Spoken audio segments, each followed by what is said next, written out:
How's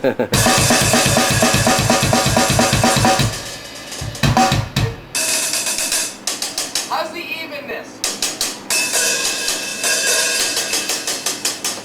See, the small hi-hat seems really dead a little bit compared to the other one as far as brightness. Yeah. That's how it's supposed to be though, right? Well, yeah, I mean, I can... A little better? Yep.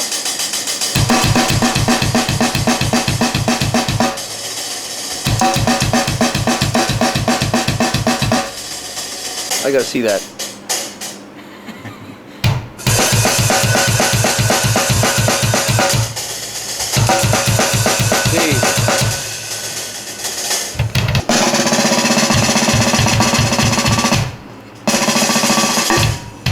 Gotta get all of them.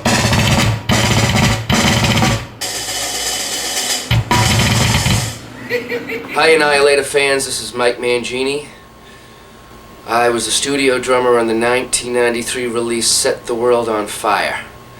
I'll tell you a little bit about what I'm doing and a few stories from the 1993 mini tour that I did of Europe, including a couple of shows up in Canada. First of all, that's how you spell my name. If you don't want to listen to me right now, you can go to my website and keep updated. This is one of the books that I wrote based on the learning system that I developed, which is based on how the brain stores and sends information, but that's not to be explained right now. If you want to find out about it, there it is. At any point, I wrote the book, that's how to find me. In the meantime, I've been very active as a touring musician, although currently I have a foundation here in Boston where I'm a professor, associate professor actually, at Berkeley College. That means I put about 2.5 days a week in over there. The rest of the time I spend traveling around the world giving drum clinics, which means I tour alone. I can do a nice long drum solo and explain my my learning system, and even play to songs whose CDs I'm on. For example, Annihilator Set the World on Fire. I've done 6 records with Steve Vai. In the meantime, a couple of tours with him.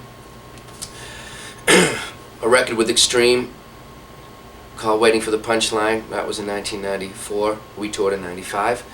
And in addition to doing these drum clinics and all the teaching sessions, I fill in my other time with a lot of different artists. You know, I do maybe 1 song or 2 songs for some R&B guy or punk record here in Boston, and also do full-length records.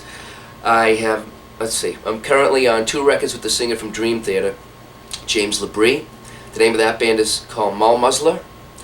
I'm currently doing gigs with 2 ex-Extreme members, Gary and Pat. That's vocals and bass. Our band is called Tribe of Judah. That's tojonline.com. Anyway, I'm just filling up my time with all kinds of stuff. Recently, I've set the world speed record, bare hands at single strokes in a minute. I'm actually into doing all of those and have unofficially kept up with the pack on the foot records and all that stuff too. Although it's not a musical thing, it's a sports thing, and you know, fans of Annihilator, I guess, appreciate the fast stuff. I mean, I have fun doing it, so I mean, why not, right? But they will be submitting that to Guinness, and it's a nice little thing for the wall, I suppose, but might be an interesting tidbit for you to know. You know what I mean? Because those grueling shows with Annihilator forced me to have some stamina, so and accuracy too. So I've gone on to do that, and that's maybe a neat thing that I might not have been as much into had it not been for the stage experience with Jeff and the boys. Speaking of that, my time in Annihilator was a great time. It was the first tour that I did. So for me, that tour holds a special memory.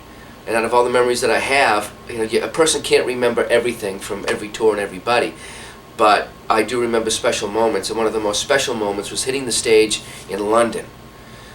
I can't describe to you what it felt like to be in a basement practicing, then all of a sudden you're on stage, waiting to play and hearing that scream that only can happen with hard rock heavy metal. Well, maybe not really with just heavy metal, but Anyway, there's a certain type of scream, and I guess you guys know what that is. Anyway, we appreciate it, and I'll never forget being in London, waiting to go on stage. I heard the crowd, and I didn't know it was the crowd. I thought it was this white noise sound they were doing in the club, because we were in a dressing room that had thick cement blocks as walls. You can't even hear through that. That's how loud the crowd was. I walked out on stage and just was overwhelmed. I just couldn't believe the noise. I never had so much fun in my life, truly. Also from that tour, a special moment was the Dynamo Festival, where there were 73,000 people, not itching their ears like I just did. What a feeling to look out. I mean, I had more fun watching people, and probably than they did watching me. I didn't know who I was anyway. What's the difference, right? But that was a great time as well. So that tour holds some special moments, being the first extended one that I had done. Playing with the guys in the band was special. I had been friends with Neil Goldberg, who's the one that got me into the band, really. He introduced me to Jeff, who ultimately made that decision anyway, because we got along well enough that we decided, why not, let's do this. And he was kind enough to ask me. But I had known Neil for a while and been in a band with him called Rick Berlin here in Boston. Neil went off after getting in contact with Jeff, and he's the one that connected me into Annihilator.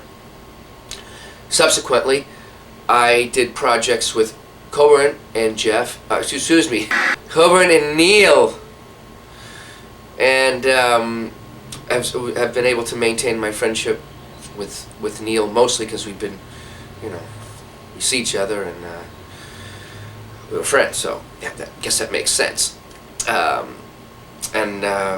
Let's see, that was a fun project.